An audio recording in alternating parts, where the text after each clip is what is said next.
Listeners of the podcast, please be aware this conversation includes frank discussion of experiences with homophobia and transphobia, including references to hate crimes and violence.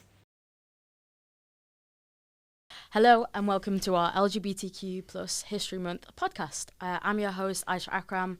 I'm the Wellbeing and Liberation Officer at the Students' Union. My pronouns are she, they. So today we'll be discussing what young people can learn from their elders, important moments from LGBTQ history, and how we can take care of each other in an increasingly fraught political landscape. So joining us today will be English and American Studies professor and activist Monica Pearl, and curator of the program developer of Queering the Whitworth, Dominic Bilton. So to get us started, I wonder if you could both share a moment of queer history, your favourite moment from Manchester's queer history. With the new exhibition, I'll just plug this because we're all working very hard on it at the minute, Women in Revolt. That's something that I've been looking at closely due to a video piece that's in it by Vera Productions of the Section 28 March. Louise Wellbeing, a Manchester-based performance writer, poet, organised, and which was at the time one of the most single-caused protests in British history. Obviously, given the political climate at the minute, that's not the case. That's been overtook. But 20,000 people came to Manchester for the Section 28 March, which filled the very streets that we're sat on now with people protesting against a policy that the Conservative government under Margaret Thatcher had introduced, which, if people don't know, the Section 28 policy stops the promotion of homosexuality or education of homosexuality. Monica might be able to say a little bit more, but, stopped that education in schools and also cultural institutions as well. And what that did for me as a gay man in high school, secondary school at that time with Section 28 was promoted an unsafe sex environment for people of my age, older and after, to go out into society with no education about safe sex and no education around HIV or AIDS. And that's something which, for me, I would have had a banner in my hand and absolutely been screaming from the top of my lungs. This is one of the protests which really echoed and was in my living memory, is something that affected me. But I didn't know that until after I left school, until I was educated enough to realise that this was a policy that was happening. And that's because the policy worked. You didn't get educated because the policy was making it, erasing that history and erasing that education. You might feel bad about not knowing about it, but that's because there was an oppressive regime making it so that you didn't know about homosexuality as anything but pretend family. That was that was the wording. It could only be thought of as pretend family, not as anything normal. It's just so that's one of my favourite protests in the city. As a veteran of ACT UP New York, which is the AIDS Coalition to Unleash Power, an AIDS activist organization, I am very interested in what other ACT UPs around the world have done. And now that I live in Manchester in the UK, I've become acquainted with some of the actions of ACT UP Manchester, and someone that I know now a little bit, Tony Openshaw, tells the story of how ACT UP in the 1980s became aware that in the local prison, Strange Ways Prison, it was forbidden to distribute or have condoms. And so that was very dangerous during the AIDS crisis, both inside and out of prison. But inside prison, you couldn't easily get information or indeed condoms. So as a way to remedy that situation and also call attention to it, Tony Openshaw and his comrades in ACT UP Manchester bought hundreds of tennis balls, slit them open, slipped condoms into each one, and with tennis rackets, pop them up over the walls Oh, wow. of the prison so that the prisoners would suddenly be rained down upon with tennis balls with condoms in them. And while they may have been confiscated and maybe it only made a little dent in what was actually happening in the prison, it made a huge dent in people's awareness of it. So there was media attention. Right away, newspapers and television crews came to see what was going on. They then thereafter interviewed Tony and some of his comrades about why they were doing that, and that brought great attention to the issue. It's one of my favorite stories from ACT UP Manchester. That's an amazing story. How do you think ACT UP Manchester was different to ACT UP in New York? Yeah. Yes. ACT UP New York was very large and was the sort of the ground ACT UP, I suppose. It started in New York, but it took off in other places. And because ACT UP had no rules and had no, ways that you had to do things, it didn't control what other ACT UPs did around the country, the U.S., and around the world. So one way it was different is that it was smaller. I mean, it was probably not the hundreds of people that we had in New York, but the ethos of ACT UP and the lessons we've learned from ACT UP is that a small group of people can change the world. So it doesn't actually take hundreds of people. Activism is not just AIDS activism and not even just LGBTQ activism. But as we've learned from the encampments protesting Israel's occupation and war in Palestine, that students have both learned and invented these lessons of how to do a great deal with not that many people and not that many resources. They can change on campus and Absolutely, beyond. yeah. If there was one thing you think younger people should take from LGBTQ plus history, what do you think that should be? I'm thinking a lot about what young people and really everyone should be understanding about LGBTQ history. It's hard to impress upon people who don't know things. Dominic just gave the example of not knowing about Section 28 because that's what Section 28 was for, which is not to have an education about queer life or queer history, is how important it is to know the history in order to be able, one, not to be subject to it, not to be a victim to it, and not to have to reinvent things all the time.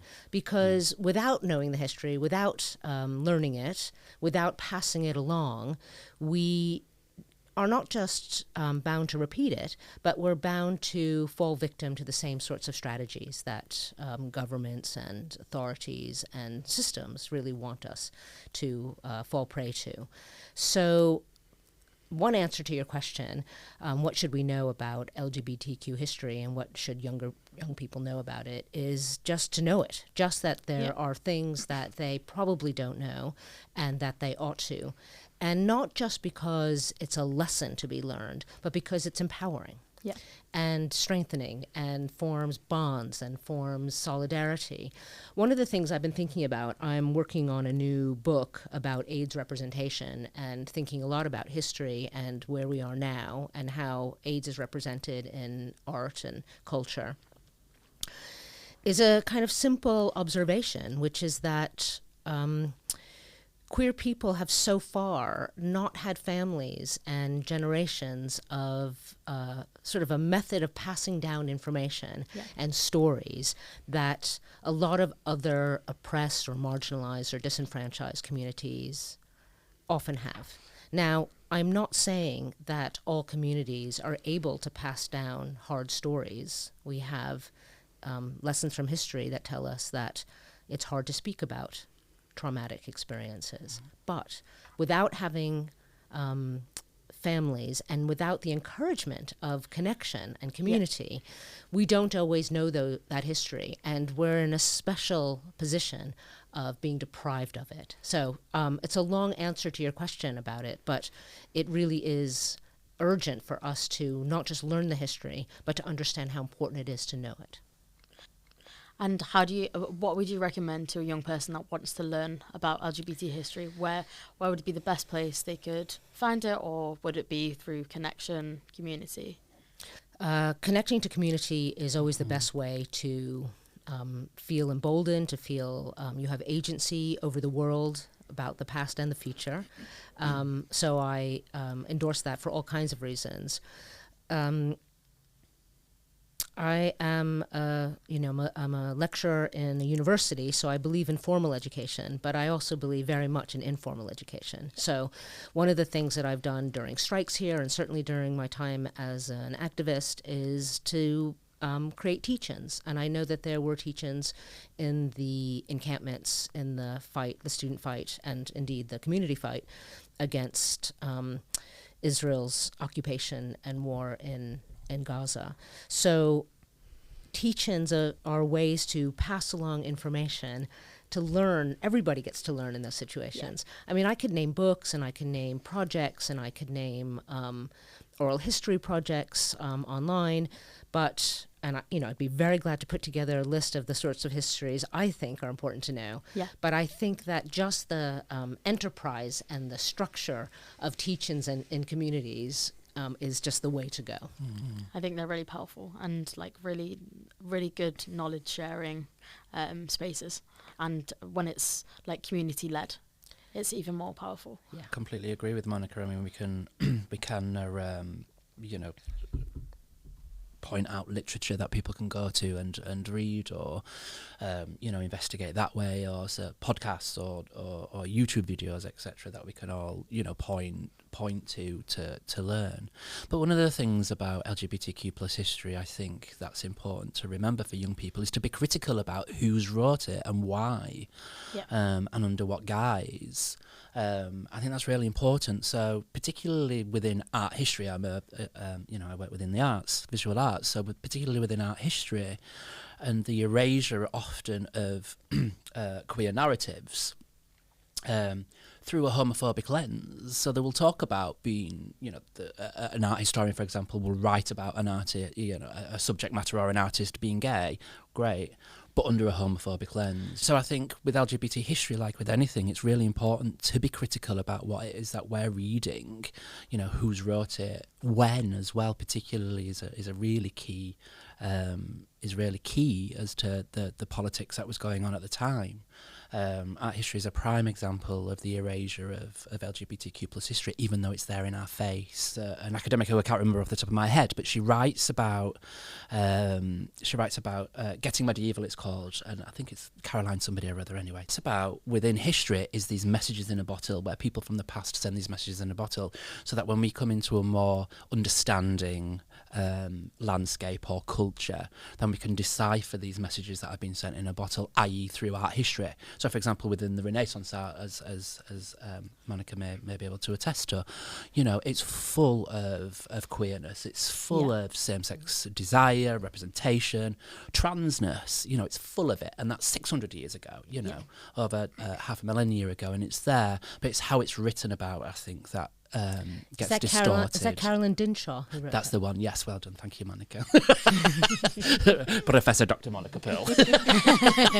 Absolutely. Yeah, but that's a really interesting book, and it's a way of being able to critique the history that is presented to us on the table. Yeah, oral histories are so important, and maybe in queer history, oral histories are one of the most important because it hasn't always been recorded properly, as you say, Dominic. I'm thinking particularly of the ACT UP Oral History Project, which is available in its entirety for free online, and it's an attempt by Sarah Schulman and Jim Hubbard to interview all the surviving members of ACT UP New York. And in fact, I just wanted to mention one person and one oral history that I was listening to today in preparation for our discussion today. Jerry Wells, an ACT UP hero, died just last week. She was...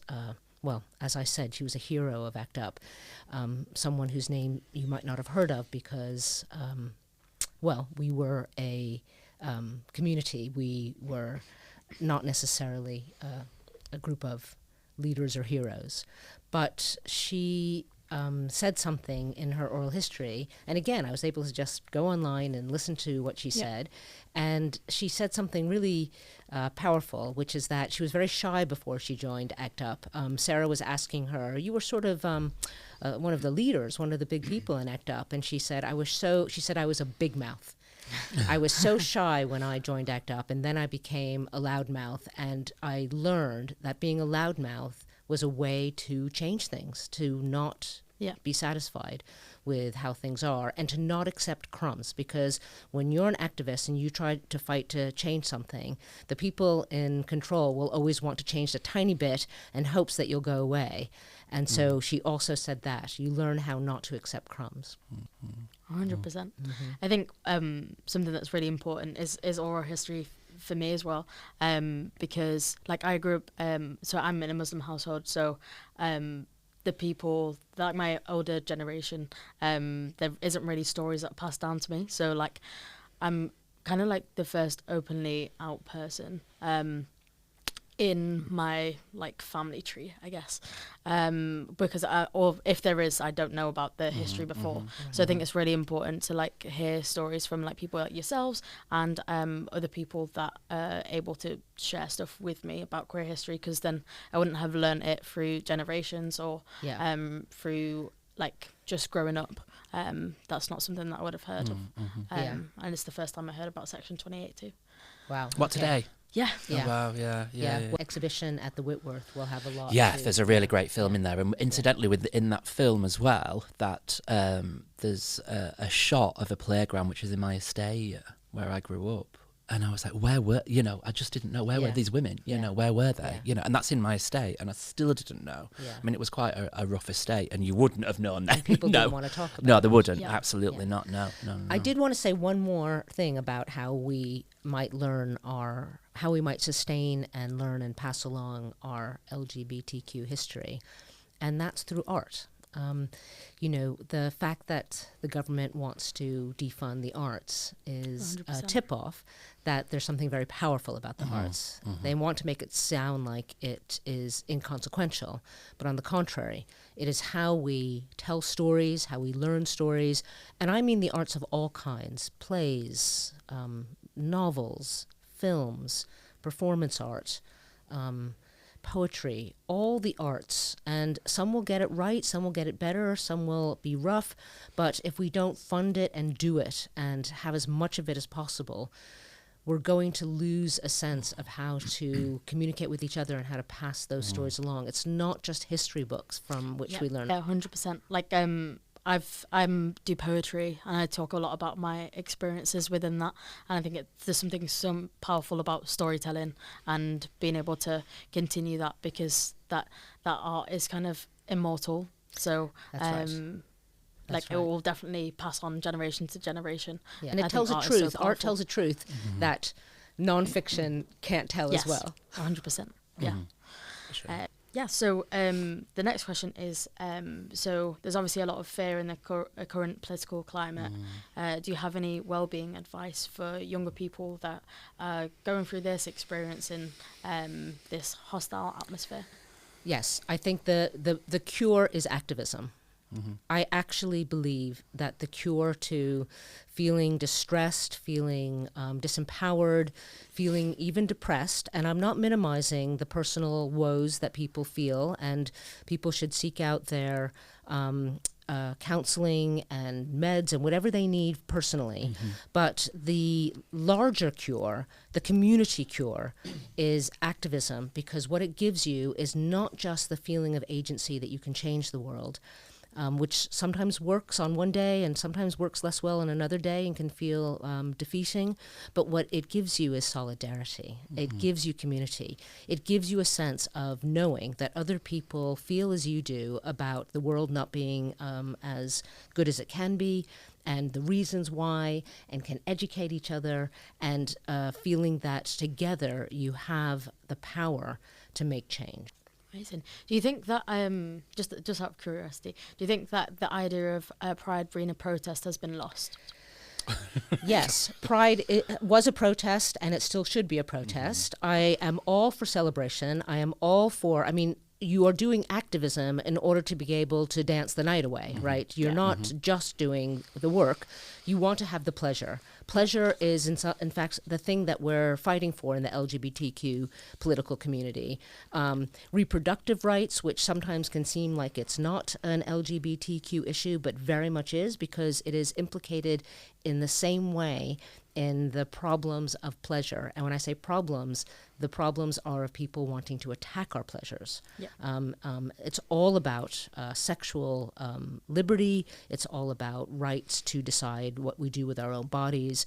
So, yes, I am all for pleasure and celebration, but at the we will lose that if we're not also fighting to keep it. 100%. Yeah. And how do we do that, though? This is the thing when we're up against capitalism and the way that the prides have gone. Absolutely, I am infuriated at how Manchester Pride has gone and continues to go. Yeah. The fencing off. Yes, I agree. The fencing off is a safe measure, but also that's not particularly why they've done that.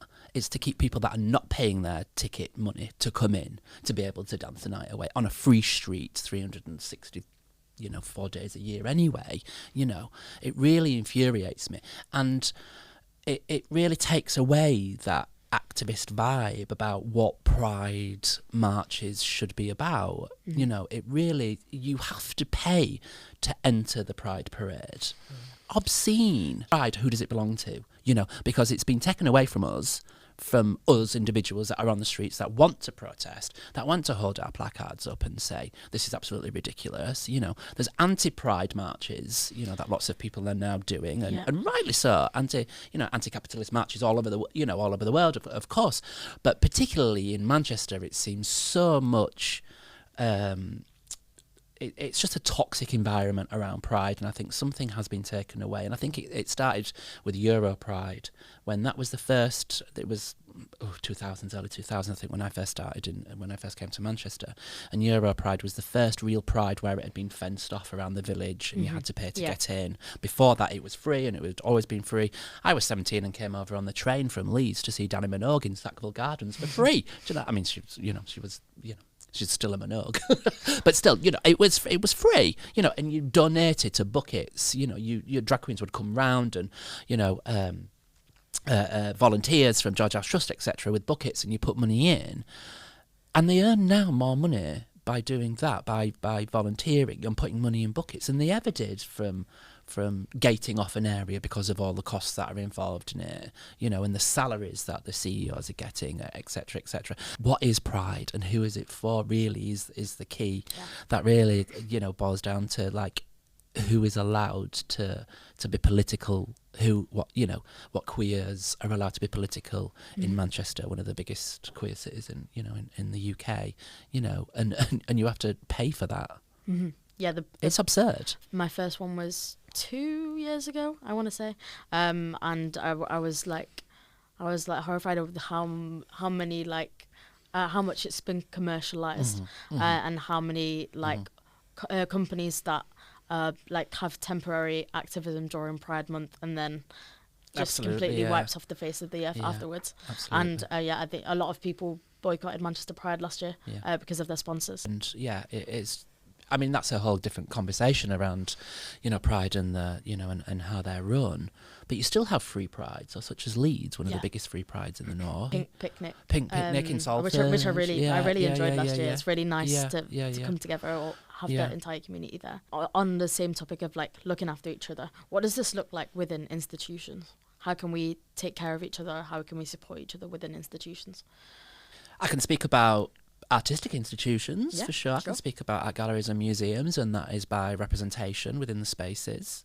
That is by making sure that all of the staff are fully trained. I think the LGBT Foundation do an LGBT 101, which is just a basic on LGBTQ plus language and culture, but I think it's making sure that all of your staff are trained. You have representation on the walls, the interpretations are written correctly and by the right people, so there's no bias within that, and that we represent everybody within the LGBTQ plus community as well, and not just white cis gay men, which predominantly throughout history has always been. This is why this exhibition, and it isn't a queer exhibition, but Women in Revolt is so important, is that it gives a voice to women within culture, within arts, and yes, within that exhibition there's lots of queerness, lots of lesbian identities, and within the engagement programme as well.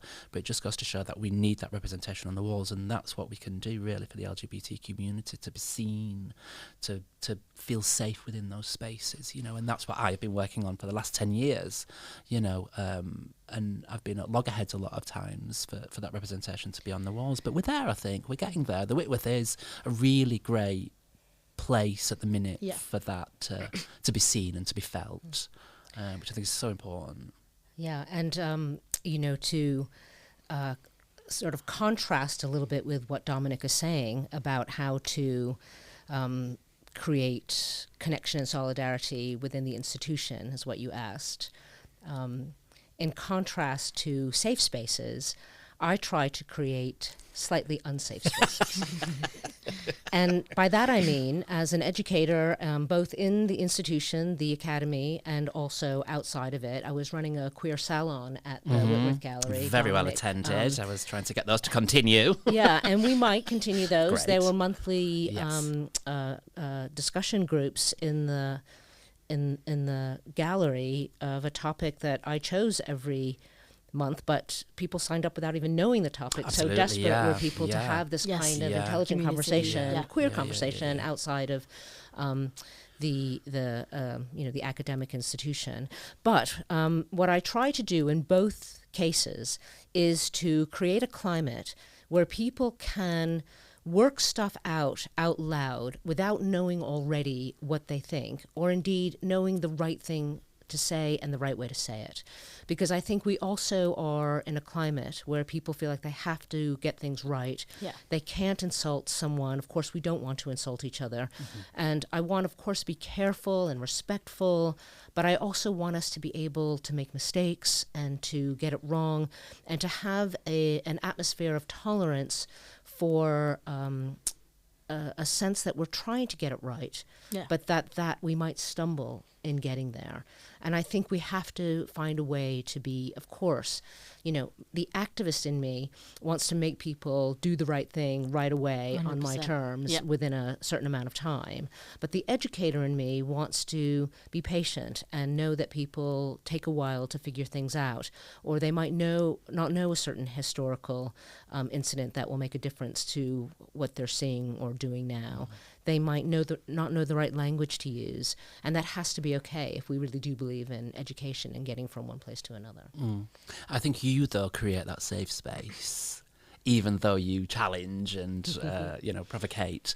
I think you, as a person with, your experience of teaching, create that safe space for people to be able to stumble, which I think is really important. I think it's that person, it's you that enables that. Well, it really matters to me. Yeah, thank you, Dominic. Yeah. It's really encouraging to hear that. And I'd love to come to one if it does continue. You are very welcome. So if we're imagining alternative queer futures, what lessons should we take with us? In imagining queer futures, we have to learn, this is a hard one, how not to be complacent and not to think when some of us have our rights, then everyone is okay. So the language that was used against me in my youth as part of as was known then as the gay and lesbian community, is now being weaponized against trans people. It's exactly the same language, it's exactly the same fight, and it is easy for people to think, I have my rights to marriage equality, or not being harassed in the streets, or being able to go to parties and pride, and not to remember that you have to bring everyone along with you, that it's not done because your rights or there's a kind of low-level satisfaction in what allows you to get on with things. So that's one thing. We can't be complacent, and we can't be fooled. I mean, the branding of Pride and the ways that corporations do what we can call pinkwashing in order to put a good face on their bad practices is something that we have to be smart enough to see through. Yeah, absolutely. 100%. Dominic? I was on Princess Street the other day holding my partner's arm, just down from the village, and I was called a naughty faggot. by some big brute. And I thought, all right, okay, let's move on. And I was just like, what is that? You know, you know, you're outside the village, you know, there's lots of people around you. This is Manchester, you know. Clearly somebody who, you know, had some issues, you know, really big, brutish man. And I thought, right, okay, great. But just, I mean, a future would be great by being able to hold my boyfriend's hand walking down the street. Just a simple thing like that, because I cannot really without that happening, really. You know, we do, of course, but, you know, it happens. But to Monica, just in relation to, let's not being complacent, a queer future without activism, what would that be? You'd be bored. Well, one of the things that we're learning now, certainly in the US, is that you do not win rights and privileges once and for all. They have to be, you know, it's a democracy if we can keep Maintained, it, is the saying. Yeah. And so there is always cause for vigilance and for activism.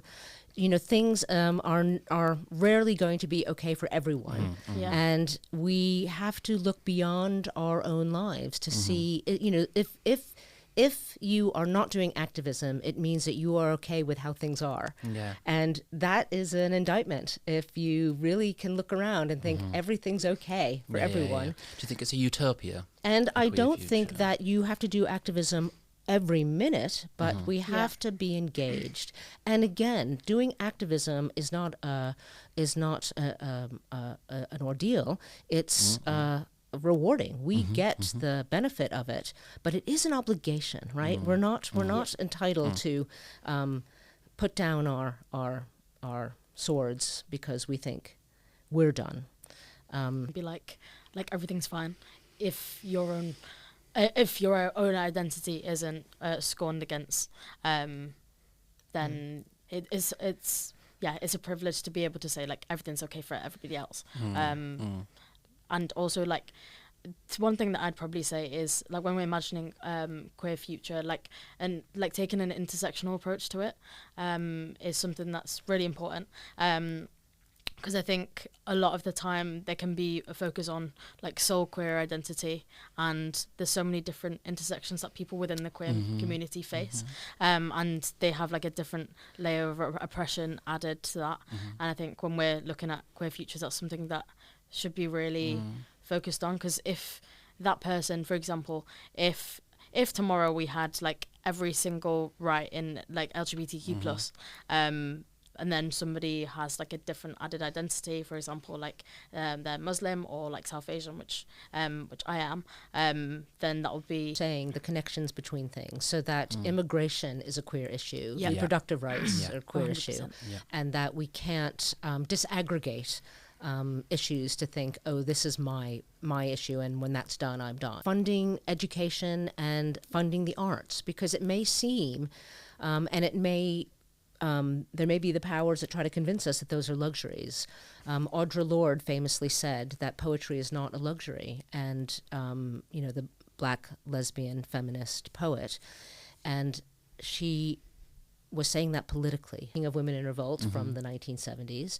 Is the personal is political, and that means that what we do and have and engage in our personal lives and our pleasures, whether it's art or sex or dancing, those are political, all political. Functionality, but also thinking about those intersections of people's lives more broadly within Women in Revolt, particularly. You know, have a group of women that are fighting for representation. Even within that group of women at that time in the 60s and 70s, there were still emissions of people that weren't represented even within that. You know, trans communities, for example, had no place really within that women's movement of the, you know, that second wave feminist movement of the 60s, and, you know, and so forth. So yeah, we do need to be aware of that and push forward for our brothers and sisters that are still fighting struggles. And this is why I do think that, you know, a queer future is a utopia, because we're never going to have to stop. We're never going to stop, you know, fighting for something, you know, and that's because of lots of different reasons, but, you know, religion being one of them, you know, and different countries and different religions having different laws, and, you know, and on that global scale, it's never going to end, really, is it? It's always going to be this utopia of of queerness that, I'm not sure we're ever going to quite achieve, you know. But I think for now I'm just quite happy to walk down the street with my boyfriend's hand and not being called a naughty faggot. You know, it's just small wins where you can get them, you know. And I know my wins, you know your wins, you know, and I think that's the activism in all of us, right? Even if, like you're saying, you know, my job is about, you know, putting queer out on the wall, which was the first time that had happened at the Whitworth, you know. So that's, you know, we take our wins where we can get them, and I think if everybody does that, you know, then it's a way forward within this queer future. But yeah, until everybody's got equal rights, I guess, or everybody feels free, or everyone isn't called a naughty faggot when they walk down the street holding hands with the same-sex partner, then the struggle is real. It's coming through in America, like right now at the moment. Yes. And Germany. Which is a whole new...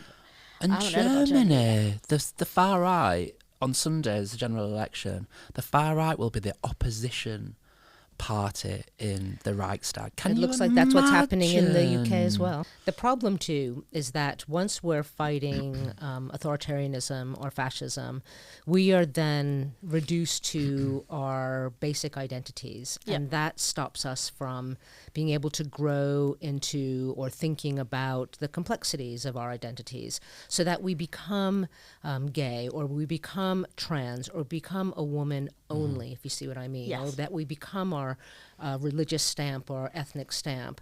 And we want to be able, of course, to claim those identities, but also to play with and make complex the ways that we don't have to be just one thing. And the trans issue, I think, is partly, of course, about actual trans people who are struggling and can't live their lives. But it's also about how, therefore, everyone can't have a gender identity that is not a normative one or a socially acceptable or recognized one. So when I say that our fights are connected, that's one of the ways I mean, is that it reduces us to fighting for single issues when we are not single issue people. Amazing. Thank you so much. I've learned a lot from this. Oh, that's been good then. You always do with Monica. Monica is an absolute star. You're both stars. Thank you so much. It was lovely to talk to you. Thank you. Just the final two questions. Probably a bit of fun questions, I guess. What's the best queer night out in Manchester? Oh my gosh. We've had a few, I guess, over the years. I just like a little bit more of it. I came in the 2000s, and I was there for Essential and things like that. So now that I've 20 years later, I prefer much more of a chilled vibe. So maybe the Molly House. I mean, I used to work there, but very chilled. Just a nice glass of wine with some friends, and just I'm going to take the opportunity of your question about what a fun night out in Manchester is to say something that I've been thinking about a lot recently, and that is about friendship and queer friendship. So that fun night out in Manchester to me is an evening where I get to see very close friends, and that means that I'm not doing something that is not as good as or not as important as being in a couple or a family, but that is as important and as meaningful, and sometimes more important and more meaningful. So queer friendship was the subject of the Sexuality Summer School last year, and it was a topic that is very dear to my heart. And so I am just exploiting your question to get us to think more about the ways. And again, single issues means that we're talking about couples, we're talking about marriage, we're talking about how and whether we can have children, but we don't get the opportunity to think about the ways that our queer alliances outside of those normative and sanctioned relations are powerful. Queer friendship has been one of the things that have allowed me to join the community, because I don't have many family members to do that. But one place in Manchester that really helped me was Feel Good Club. It was a really nice place, and it was the first time I ever performed word poetry. Well done, well done. Well, we want invitations to the next one, please. too. Yes, course, please. Of course. Yes. I did one at Contact Theatre the other day. Oh, very good. Yes. Yeah, nice. So yeah, I think they have a lot of events going on. I've been able to meet a lot of friends there. Like, a lot of people have come up to me after performances, and we've like maintained contact. And I think it's a really good place for like fostering connection with the queer community. Oh my gosh. I always say we always stand on the shoulder of giants, you know, and everybody that has pounded the streets for whatever reason to, you know, not for whatever reason, you know, the far right, etc., excluding those kind of things, and, you know, Oswald Mosley and all those crowds back then. But I mean, you know, liberal people that are fighting their cause for something to, you know, to advance society in a liberal way, are always going to be those people that, like, for me, really, you know, that we stand on the shoulder, that I really aspire to be like. But somebody who's really changing things at the minute that I think I want to speak to is Fig and Murray, who I was thinking about, like, people that are heroes in Manchester for me at the minute. Obviously Monica Pearl, big fan, but Fig and Murray, who Martin Het was her son, and unfortunately he lost his life in the arena bombing. And Figan has been a powerhouse, absolute powerhouse now.